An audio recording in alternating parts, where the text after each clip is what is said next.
પરમ દિવસે 2 દિવસ એટલે 15મી તારીખે હું આવ્યો હતો, ત્યારે 3-4 મિત્રો મળ્યા અને વાત કરતા હતા કે બ્રાહ્મણો અને ધંધો કરે, બ્રાહ્મણો અને બિઝનેસ કરે, શું વાત છે કે.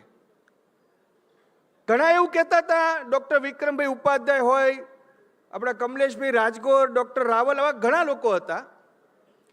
એમણે એમ કહ્યું કે આપણે સંતોષી જીવ છીએ, આપણે કમ્ફર્ટ ઝોનમાંથી બહાર નથી આવતા અને આપણું આ કામ પણ નહોતું અને એટલા માટે બિઝનેસમાં આપણે થોડાક મોડા પડ્યા. આવી અનેક બધા વિષયોની વાત ચાલુ હતી. હમણાં શંકરભાઈએ પણ મને ઉલ્લેખ કર્યો કે સરસ્વતીની પૂજા તમે કરતા હતા, સરસ્વતીની આરાધના કરતા હતા, પણ સાથે સાથે આ લક્ષ્મીની પણ આરાધના કરી છે. આમ તો બહુ સારું થયું છે, એવું એમણે પણ આપણને એક પ્રેરણા આપી કે ટકોર કરી. હું એક સાહિત્યકારની વાત વિચારતો હતો તો ઘણીવાર માણસ કે વ્યક્તિના મનમાં ધંધો ચડી જતો હોય છે. એટલે સાહિત્યકારો કે દરેક વ્યક્તિ જે કામ લાંબા સમય સુધી કરે એને મગજમાં એ ચડી જતું હોય છે.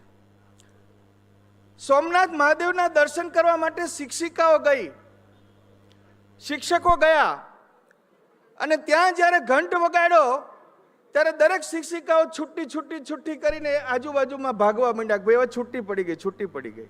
કારણ કે શિક્ષકનો એક ધંધો મગજમાં હતો. પોલીસને પૂછવામાં આવ્યું, એક પોલીસને, કે રામાયણમાં શું હતું? તો પોલીસે એવું કીધું કે સાહેબ કિડનેપનો કેસ હતો, એક સ્ત્રીના કિડનેપનો કેસ હતો. એટલે કે સીતા માતાનું અપહરણ થયું, એનું હરણ થયું, એટલે કે કિડનેપનો કેસ હતો. એના મગજમાં એ ઘૂસી ગયું. એક વકીલને પૂછવામાં આવ્યું કે મહાભારતમાં શું હતું? ત્યારે એણે એમ કહ્યું કે એક રેવન્યુનો કેસ હતો, કે 5 ગામ નહીં આપવું, 1 ઇંચ જમીન નહીં આપવું, એટલે કે રેવન્યુનો કેસ હતો. અમને રાજકારણીને પૂછો તો અમને ચૂંટણી જીતવા માટેનું એક મગજમાં એક ઘૂસી જતું હોય છે. એમ ઋષિમુનિઓએ આપણને આ કામ સોંપ્યું નહોતું. આપણને શું સોંપ્યું હતું? આયુષ્માન ભવ, શુભમ ભવતુ, સૌનું કલ્યાણ થાઓ, વિશ્વનું કલ્યાણ થાઓ, પ્રાણી માત્રને સદભાવ રાખો. આ બધું આપણને સોંપ્યું હતું. એટલે અમે ધંધો કરવામાં થોડા મોડા પડ્યા. બાકી અમે પણ ધંધો કરી શકત, પરંતુ ઋષિમુનિ અમને આ કામ સોંપ્યું હતું એટલે થોડાક મોડા પડ્યા. બ્રાહ્મણો જ્યારે પણ સંકલ્પ કરાવે છે ત્યારે એક વસ્તુ માગે છે અને એક વસ્તુ બધાને કહેવડાવે છે કે શું માગું. કોઈ ગાડી બંગલો નથી મગાવતા. એ શું માગે છે? પુણ્ય આપો. સાહેબ કેટલો મોટો વિઝન છે એની પાછળ. પુણ્ય આપો એ શબ્દ તમે બોલો, એની પાછળ આખી સર્કિટ ચાલુ થાય. તમારે પવિત્રતા રાખવી પડે, પ્રામાણિકતા રાખવી પડે, વિચાર નિષ્ઠા રાખવી પડે, તમારે કોઈને મદદરૂપ થવું પડે અને મદદરૂપ થવા માટે તમારે સક્ષમ થવાનું, સેવા કરવા માટે સક્ષમતા તમને આપે ત્યારે તમને પુણ્ય મળે. એટલે પુણ્ય શબ્દ એકમાં કેટલી બધી વસ્તુઓ માગી લેવામાં આવે છે. તમે કમ્ફર્ટ ઝોન છોડો, પરંતુ ક્યારેય કલ્ચર ઝોન ન છોડતા. તમારી પ્રામાણિકતા, ઈમાનદારી, વફાદારી ન છોડતા. તમે કદાચ સમજદારી ન છોડતા. આપણી સમજદારી છે બધાના ભલામાં આપણું ભલું, સૌના ભલામાં આપણું ભલું. આ આપણી સમજદારી છે, એ ક્યારેય ન છોડતા. આપણી જે જવાબદારી છે સંસ્કૃતિના જતનની, હિન્દુત્વની, સંસ્કારની, શિક્ષણની, સેવાની, એ જવાબદારીને આપણે ન છોડતા. એટલે આપણે વફાદારી હોય, સમજદારી હોય, જવાબદારી હોય કે ઈમાનદારી હોય, 4 વસ્તુ છોડવાની નથી હોતી. હમણાં મેં એક પુસ્તક નાનું વાંચ્યું. એક રોહન્ડા બ્રાયન નામની એક લેખિકા ઓસ્ટ્રેલિયાની, એણે એક ધ સિક્રેટ નામનું રહસ્ય પુસ્તક લખેલું છે. એ વાંચવા જેવું છે. એ પુસ્તકમાં એવું લખ્યું છે કે તમારી અંદર રહેલી અદ્રશ્ય શક્તિ અને બ્રહ્માંડમાં રહેલી અદ્રશ્ય શક્તિનો મિલાપ થાય એટલે તમને જે ઈચ્છા કરો એ પૂર્ણ થાય છે. એમાં એવું લખ્યું છે કે તમે ખુલ્લા મને તમે બ્રહ્માંડ પાસે કોઈ પણ લાગણી કે માગણી વ્યક્ત કરો. બીજું, એમાં વિશ્વાસ રાખો, શ્રદ્ધા રાખો. અને ત્રીજું, તમે જે ચિત્ર જે માગો છો એને મનમાં એ ચિત્ર છે એ ચિત્તમાં રાખો અને એ મુજબ પ્રયત્ન કરો તો ભગવાન તમે માગેલી વસ્તુ એ અનામત તરીકે સુરક્ષિત કરીને એક બાજુ રાખે છે અને તમારા પ્રયત્નથી એ તમને મળી જાય છે, આવું એ કહેવા માંગે છે. તમે વિચાર કરો, આ જ બ્રાહ્મણો કરાવે છે. કોઈ પણ વિધિમાં તમને સંકલ્પ મુકાવે છે, એનો મતલબ જ એ છે કે તમારો સંકલ્પ છે બ્રહ્માંડ સાથે જોડે છે અને તમારું કાર્ય સિદ્ધ થાય એના માટે વિચાર આચાર એ રજૂ કરે છે. કહેવાનો મતલબ એ છે કે બ્રાહ્મણ એ દૂરંદેશી છે, ચિરમકાળ છે અને એ જે જવાબદારી નિભાવે છે. કાલે નીતિનભાઈ પટેલે બહુ સરસ શબ્દ વાપર્યા કે સંસ્કૃતિનો આત્મા જે છે એ બ્રાહ્મણ છે. સંસ્કૃતિનો આત્મા બ્રાહ્મણ છે. અને ભૂપેન્દ્રભાઈ પટેલે પણ એક શબ્દ વાપર્યો કે કદાચ પ્રયાગરાજમાં ન ગયા હોય તો આ બ્રહ્મ મહાકુંડમાં તમે આવો એટલે તમને એટલું પુણ્ય મળ્યું એવું ગણાશે, એવું કંઈક શબ્દ એમણે પણ વાપર્યો. આજે આટલી સરસ મજાની સમિટનું જ્યારે કામ થયું હોય ત્યારે આપ સૌ હંમેશા આગળ વધો, પ્રગતિ કરો. ગતિ, સંગતિ અને પ્રગતિ ત્રણેય ખૂબ સારી મળે એવી હૃદયપૂર્વકની શુભેચ્છા વ્યક્ત કરું છું. અને એક શબ્દ જે છે મને કાયમ ગમે છે કે સખણા રહેવું. સખણા રહેવુંનો મતલબ એ છે કે તમે દેશ માટે જીવવું, સમાજ માટે સંપવું, કુટુંબ માટે કમાવવું, શરીર માટે રમવું, જ્ઞાન માટે ભણવું અને આત્મા માટે ભજવું અને સુખ લેવા અને સુખ દેવા આપણે સખણા રહેવું. સખણા રહેવાનો મતલબ બીજા એંગલથી ન જોશો, પણ બ્રાહ્મણ જો સખણો હશે ને તો એની પ્રેરણા દરેક સમાજ લેશે. જો આપણે સખણા રહેશું તો બીજાને સખણા રાખવાનું તમને લાયસન્સ પણ તો જ મળશે. અને એટલા માટે સખણા રહેવું એ સારા શબ્દોમાં, પોઝિટિવ શબ્દોમાં તમને વિનંતી કરું છું. આ સાથે શંકરભાઈ વર્ષોથી વિધાનસભામાં બિરાજમાન છે, અધ્યક્ષ પદે. હમણાં તો તમે ટીવીમાં વારંવાર જોતા હશો. એમનો હંમેશા પ્રસન્ન ચહેરો અને કંઈક ને કંઈક લાઈવ બનાવવા માટે પ્રયત્ન કરે છે અને હંમેશા બ્રાહ્મણો પ્રત્યે એમને આદર રહ્યો છે. અને એ જ્યારે બિરાજમાન છે ત્યારે હું વિશેષ ન કહેતા આપ સૌને મારા હૃદયપૂર્વક વંદન કરું છું. જય હર હર મહાદેવ હર. એક અદ્ભુત દ્રશ્ય છે. વંશ પરંપરાગત શેખ ઋષિ પરંપરાથી કરીને અત્યાર સુધીમાં સર્વ ભવંતુ સુખીન સર્વ સંતુ નિરામય એમની જ વાત કરી હોય. દરેકનું કલ્યાણ થાવ, દરેકનું ભલું થાવ, એટલે ધન ઉપાર્જનનો વિષય તો લગભગ આવે જ નહીં. પરંતુ જે જ્ઞાન હતું, જે ઈશ્વરે જે જ્ઞાન આપ્યું તેનો ઉપયોગ બીજાના ભલા માટે, પરોપકાર માટે કર્યો. સૌને શિક્ષણ આપીશું, દરેકનું કલ્યાણ ઈચ્છીશું, વિશ્વનું કલ્યાણ થાય તેની કામના કરતા હોય.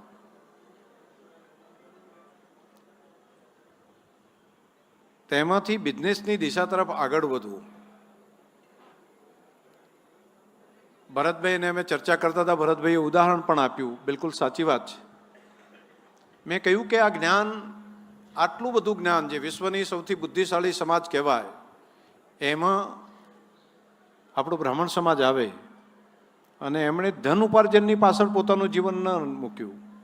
જો ખરેખર ધન ઉપાર્જનની પાછળ જ મૂક્યું હોત તો બુદ્ધિના આધાર ઉપર ધનની પ્રાપ્તિ કરવી તો બહુ અઘરું નથી હોતું. જોકે સહજતાથી તમે બધા સમજો છો કે વધારે મહેનત કરે છે એ કમાય છે એવું નથી હોતું. હું તો બિલકુલ રૂરલ ગ્રામીણ વિસ્તારમાંથી આવું છું. મારી સીધી સાદી સરળતા છે. ખેતરની અંદર ખેડૂત કામ કરતો હોય, એની માલિકીનું ખેતર હોય, એ ખેડૂત કરતાં મજૂર વધારે કામ કરતો હોય, પરંતુ પૈસા તો મજૂર કરતાં ખેડૂત પાસે વધારે આવે. ખેડૂત પોતાનું ખેતર હોય, મહેનત કરતો હોય, મજૂરી કરતો હોય, મજૂરી કરાવતો હોય, પણ તેના કરતાં એક વેપારી હોય, ગંજની અંદર દુકાન હોય, તો ખેડૂત કમાય, મજૂર કમાય, તેના કરતાં દુકાનવાળો વધારે કમાય. એ દુકાનવાળાને મેં જોયો હોય તો એ દુકાન ગંજની અંદર હરાજી કરે, બાકી બધું કરે, કાચાનું કામ કરે, એના કરતાં પાકાનું કામ કરવાવાળો છે એ વધારે કમાય. અને પાકાનું કામ કરવાવાળો દુકાનવાળો જે કમાય તેના કરતાં જે ફેક્ટરી ચલાવતો અને વેલ્યુ એડિશન કરે ને એ બધા કરતાં વધારે કમાય. વેલ્યુ એડિશન કરવાવાળો જે માણસ હોય એ વેલ્યુ એડિશન કરીને પોતાનું બધું મેન્યુફેક્ચરિંગ કરે, પ્રોડક્શન કરે, પરંતુ તેના કરતાં જે બ્રાન્ડથી વેચાતું ને એ બ્રાન્ડવાળો વધારે કમાય. એની બ્રાન્ડ હોય ખાલી, એની બ્રાન્ડથી એ નામથી વેચે તો એના પૈસા વધારે હોય. અને બ્રાન્ડવાળો જે પૈસા પોતાના કમાતો હોય એના કરતાં જો બ્રાન્ડવાળો લિસ્ટેડ કંપની કરે તો લિસ્ટિંગ થવાને કારણે એની પાસે વધારે પૈસા જાય. અને લિસ્ટિંગવાળા કરતાં પેલો સ્ટોક માર્કેટની અંદર આવવાનું કશું ન કરે એ ઘણી વખત વધારે કમાય.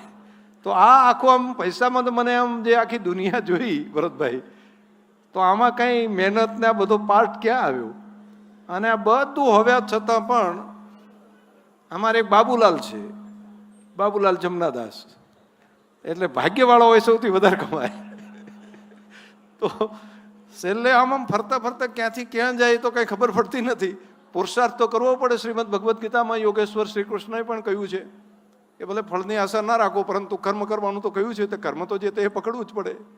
પરંતુ આપણે બધાય, મને લાગે છે કે ભગવાન વિષ્ણુજીની આરાધના ખૂબ કરી, મહાલક્ષ્મીજીની આરાધના કરવામાં થોડું કંઈક પાછું રહી ગયું હશે શરૂઆતમાં. એટલે આપણે બધા શાંતાકારમ ભુજગશયનમ પદ્મનાભમ સુરેશમ વિશ્વાધારમ ગગન સદૃશમ મેઘવર્ણમ શુભંગમ આ બધું કીધું, પરંતુ લક્ષ્મી માતાજીને મને એમ છે કે એવું લાગ્યું હશે કે આ બધા વિષ્ણુજીને થોડા વધારે, તો એના કારણે થોડી પેલું થયું હશે.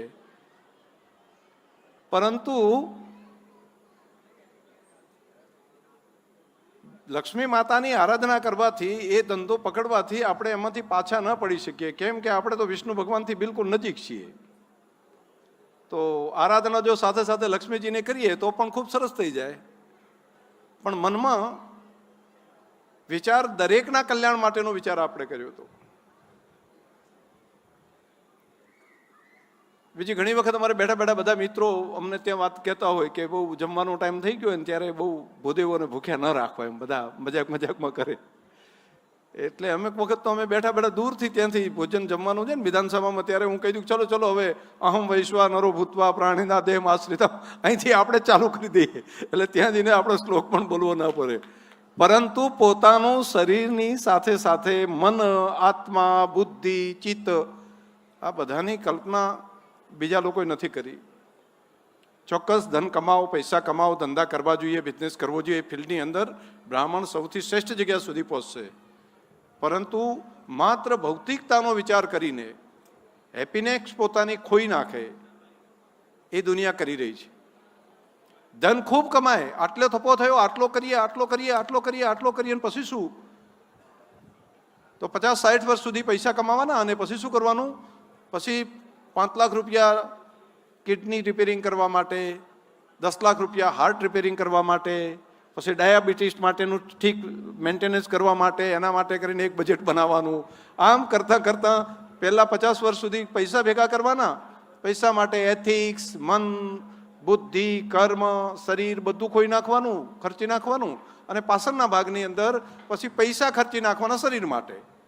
તો એવા ક્રમને બદલે અમે ધન પણ કમાઈશું, એ ધનનો ઉપયોગ પોતાના માટે અને બીજાના માટે પણ કરીશું, અને સાથે સાથે ખુશી સાથે જીવશું, હેપીનેસ સાથે જીવશું. તો નવો કન્સેપ્ટ દુનિયા જે વિચારી રહી છે અત્યારે, હાલ વિશ્વના સૌથી વધારે પૈસાદાર લોકો બધું દાન આપીને ખુશી શોધે છે. અમને આનંદ મળે, અમને ખુશી ક્યાંથી મળે છે? હેપીનેસ. તો આપણે ત્યાં તો પહેલેથી પરંપરા છે, ખુશ રહો, બીજાને ખુશ રાખો. તો ધનની સાથે સાથે જે આપણી પરંપરા મૂળ છે એને ભૂલથી પણ આપણે ન છોડીએ. નહીતર ભરતભાઈએ કીધું ને, જો ધન માથે ચડી જાય ને, અમારે જેમ સત્તા માથે ચડી જાય, તો એની જેમ જો ધન પણ જો માથે ચડી જાય તો ઘર, પરિવાર, પત્ની, બાળકો એ બધાથી આપણે એકલા પડી જઈએ. જે રીતે ક્રોધ શરીરની અંદર આવે, મોહ આવે, ઈર્ષા આવે, તો 3-4 વસ્તુ આવવાને કારણે બુદ્ધિ ભાગી જાય છે.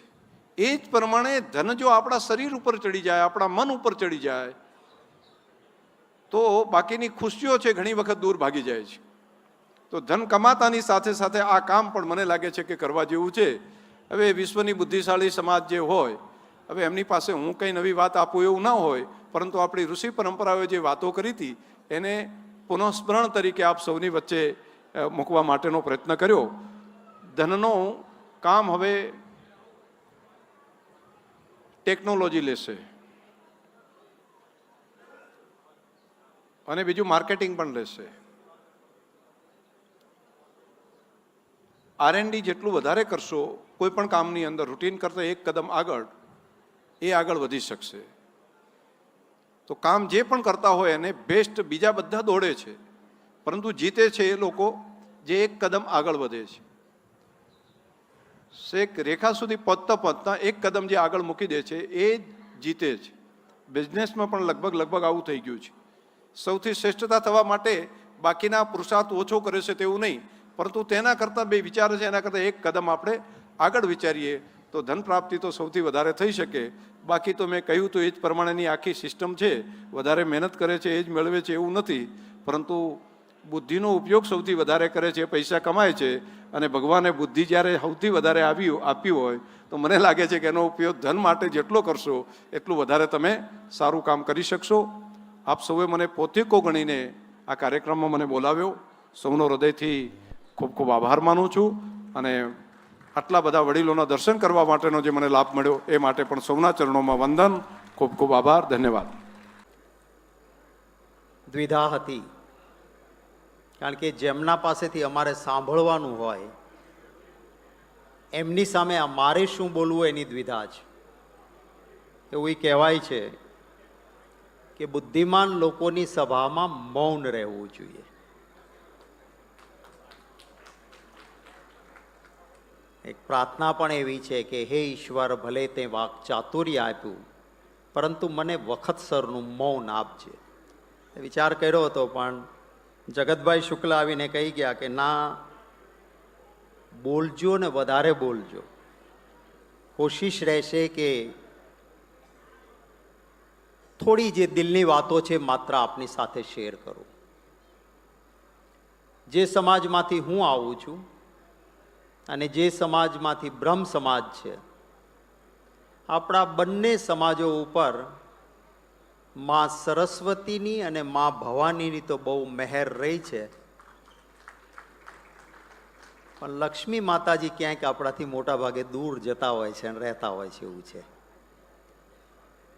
સમય છે એ પરિવર્તનશીલ છે, અને એવું કહેવાય છે કે સમય સાથે જે પોતાની જાતને પરિવર્તિત ન કરી શકે એ ટકી નથી શકતો. એવું જીઓલોજીના નિષ્ણાતો કહે છે કે દુનિયામાં સૌથી વિશાળ અને મહાકાય પ્રાણી એ ડાયનાસોર હતો. બીજા પ્રાણીઓ પણ હતા, પણ કુદરતી રીતે પૃથ્વીમાં જે પરિવર્તન થતું ગયું એમ દરેક પ્રાણી પોતાની શરીરને બદલતા ગયા. ડાયનાસોર એ વિશાળકાય, એણે સમય સાથે પોતાની જાતને પરિવર્તિત ન કરી, પરિણામે સૌથી વિશાળકાય એનું દુનિયામાંથી અસ્તિત્વ જતું રહ્યું. એમ હું પણ આપના પાસેથી આશીર્વાદ માંગુ અને મહાદેવના ચરણોમાં પ્રાર્થના કરું કે આપણા બંને સમાજને પણ સમય સાથે પરિવર્તન થવાની ઈશ્વર શક્તિ આપે. બાકી તો આપણી મજાક કરે હો કે બાપુ ને બ્રાહ્મણ એને બિઝનેસ.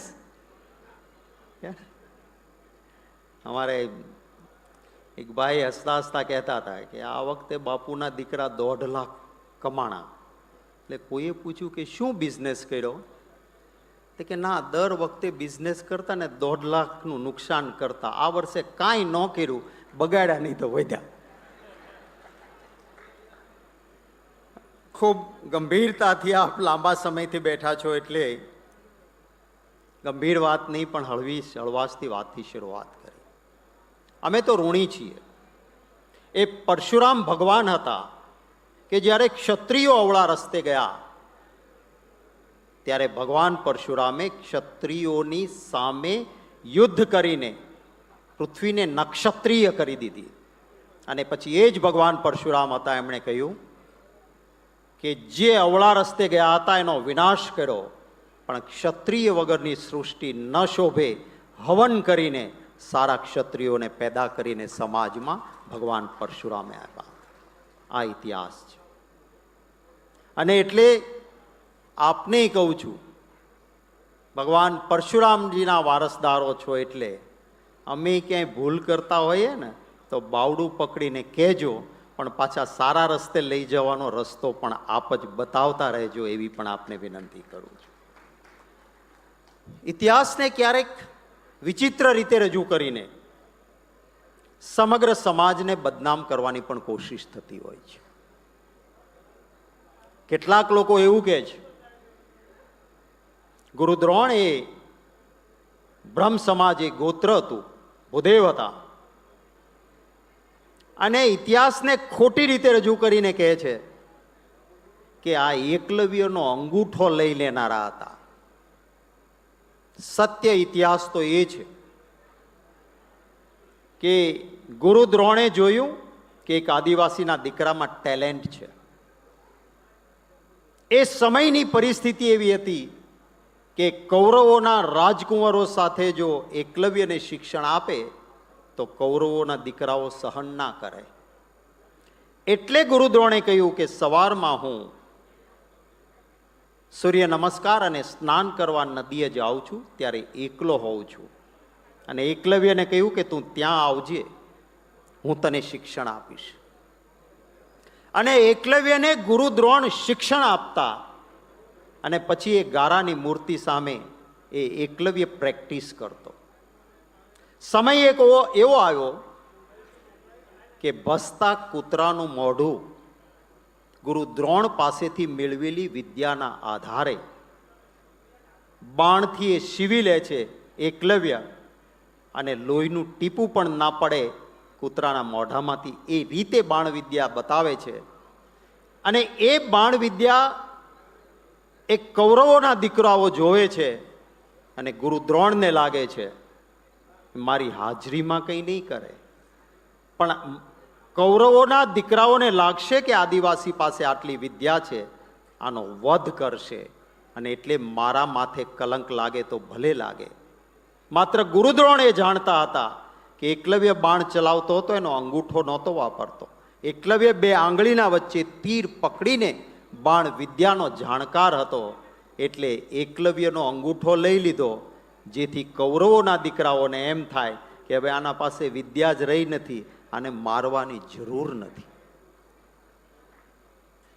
પોતાના માથે કલંક લાગે કે એકલવ્યનો અંગૂઠો લઈને આ દ્રોણે દીક્ષામાં એની વિદ્યા લઈ લીધી, એવું કલંક લાગે તો ભલે લાગે, પણ એક મારા વિદ્યાર્થીની જીવની રક્ષા થતી હોય તો મારા માથે કલંક લેવા પણ હું તૈયાર છું. આ બ્રહ્મ સમાજ છે. આ બ્રહ્મ સમાજનો ભાવ છે, પરંતુ એને કોઈ ને કોઈ રીતે વિપરીત રીતે સમાજમાં રજૂ થતું હોય છે. આજકાલ વોટ્સએપ યુનિવર્સિટી થઈ ગઈ છે, એટલે સાચો ઇતિહાસ કોઈને એમાં રસ નથી. આ સમાજ સાથે હું જે પક્ષમાં જોડાયેલો છું એનો એક આત્મીય નાતો રહ્યો છે. દેશની આઝાદીની લડાઈ હોય કે દેશના પ્રથમ વડાપ્રધાન હોય, એ બ્રહ્મ સમાજમાંથી જવાહરલાલ નહેરુજી આવ્યા હતા, એ અમારી પાર્ટી. પ્રબોધભાઈ રાવળ જેવાએ જે પ્રદેશ પ્રમુખ તરીકેની ખુરશી શોભાવી હતી, કેટલાક વ્યક્તિઓ ખુરશી પર બેસવાથી મોટા લાગે અને કેટલાક વ્યક્તિઓ ખુરશી પર બેઠે તો એ પદ મોટું થતું હોય છે, એવું પ્રબોધભાઈ રાવળે નેતૃત્વ કર્યું હતું. મને યાદ છે, આ ચંદ્રિકાબેન અમારા બેઠા છે, અમારી સરકાર હતી કોંગ્રેસ પાર્ટીની, હું ને ચંદ્રિકાબેન મિનિસ્ટર હતા. 5 બ્રહ્મ સમાજના ધારાસભ્યો કોંગ્રેસ પાર્ટીમાંથી ચૂંટાયેલા હતા, 5, અને એ 5 મિનિસ્ટર હતા. આપને નામ ગણાવી દઉં. નવીનભાઈ શાસ્ત્રી એ અમારા સાથે મિનિસ્ટર હતા બ્રહ્મ સમાજમાંથી. ચંદ્રિકાબેન અહીં બેઠા છે, અમારા સાથે મંત્રી હતા બ્રહ્મ સમાજમાંથી. ભાઈ ઉપેન્દ્ર ત્રિવેદી મિનિસ્ટર હતા અમારા સાથે. નરેશ રાવળ બ્રહ્મ સમાજમાંથી અમારા સાથે મંત્રી હતા, અને પ્રબોધકાંત પંડ્યા 5મા ધારાસભ્ય હતા, એ પણ મિનિસ્ટર હતા. એક પણ બ્રહ્મ સમાજનો વ્યક્તિ ધારાસભ્ય મંત્રી નહોતો એવું નહોતું. બુદ્ધિજીવી સમાજ છે, મારે કંઈ વિશેષ નથી કહેવું. ટકોર તો તેજીને હોય. ડફણા અમારે જ્યાં મારવાના છે ત્યાં મારીએ છીએ, એટલે માત્ર ટકોર કરવા આવ્યો છું. આપ સૌના આશીર્વાદ લેવા આવ્યો છું. સાથોસાથ અમિતભાઈ ચાવડાએ કહ્યું એ પ્રમાણે પ્રાર્થના કરું છું કે મહાદેવના આશીર્વાદ એવા વરસે કે માં લક્ષ્મીની કૃપા થાય અને અહીંયા બિઝનેસ ઇવેન્ટમાં જે કોઈ બ્રહ્મ સમાજના ભાઈઓએ ભાગ લીધો છે એ સૌની ખૂબ પ્રગતિ થાય, ઉદ્યોગ એમનો ફૂલે ફાલે અને આવતા દિવસોમાં સમાજની એકતા, સમાજનો પ્રેમ અને સમાજનું પ્રભુત્વ વધારે, સમાજના આગેવાનોમાંથી માર્ગદર્શન પણ મળતું રહે એવી ભગવાનના ચરણોમાં પ્રાર્થના કરું છું. મને આજની આ સરસ મજાની ઇવેન્ટમાં આપના સૌને મળવાની, આપના સાથે બે વાત કરવાની અને બ્રહ્મ સમાજના આશીર્વાદ લેવાની, ભગવાન પરશુરામના પ્રતિમા સામે દીપ પ્રાગટ્યની જે તક આપી છે એ માટે સમાજના સૌ હોદ્દેદારોનો ખૂબ ખૂબ હૃદયપૂર્વક આભાર માનીને વિરમું છું. જય મહાદેવ.